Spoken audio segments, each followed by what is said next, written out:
इसके बाद आता है क्वेश्चन नंबर 7। क्वेश्चन नंबर 7 बहुत ही इजी पूछा हुआ है। How does amoeba obtain its food, यानी जो अमीबा होता है वो अपना फूड कैसे कैप्चर करता है। यहाँ देखो डायग्राम के अंदर में ये मस्त अपने फूड को कैप्चर करता हुआ दिख रहा है, ये this is the original amoeba. Okay, और ये माइक्रोस्कोपिक में थोड़ा फास्ट फॉरवर्डेड वीडियो है, तो यहाँ पर आपको दिख रहा होगा कि कैसे एक अमीबा अपना फूड को कैप्चर करता है। इसके दो तरफ में आपको ये जो फूड दिख रहा है ना, इसको हम बोलते हैं सूडोपोडिया, फॉल्स लेग, यानी ऐसा लेग लाइक स्ट्रक्चर जो कि अपने को लगता है इसका पैर है, पर ये पैर नहीं है। एक्चुअली अमीबा का जो बॉडी होता है ना, दैट इज शेपलेस, यानी उसका कोई स्पेसिफिक शेप नहीं होता। तो वो जब भी फूड को देखता है धीरे धीरे ऐसे करके ग्रैब कर लेता है, और जिस पर्टिकुलर ऑर्गन से ये ग्रैब कर रहा है, इस ऑर्गन को हम बोलते हैं सूडोपोडिया। याद रहेगा, सूडोपोडिया स्पेलिंग पी से स्टार्ट होती है बच्चों, और पी साइलेंट होता है यहाँ पे, तो स्पेलिंग में थोड़ा याद रखना। ओके, सॉल्यूशन देखते हैं। Amoeba extend finger like projection of their cell membrane and that is called pseudopodia. Do you know that यहाँ मैंने अमीबा को इटालिक क्यों किया हुआ है?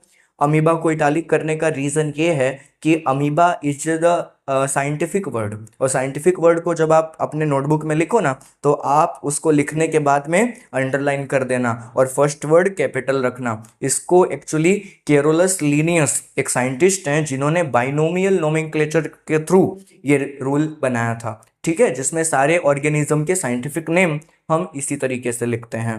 नेक्स्ट आता है amoeba entraps the food particle with the pseudopodia around its membrane and then engulf within the cytoplasm. Engulf का मतलब अपने अंदर खींच लेना, निगल जाना उसको, है ना, खा जाना उसको। तो क्या करता है, पहले सूडोपोडिया से वो अपने पैर से ऐसे पकड़ेगा उसको, फॉल्स लेग से, फिर उसके अंदर अपने खुद को ऐसे निगल जाएगा, यानी सारा फूड कहाँ चला गया, अमीबा के अंदर। तो जैसे ही फूड अमीबा के अंदर गया तो हम इसको बोलेंगे क्या, इस प्रोसेस को हम बोलते हैं बच्चों एंडोसाइटोसिस, यानी कि अमीबा ने फूड को क्या कर लिया, निगल लिया। ठीक है।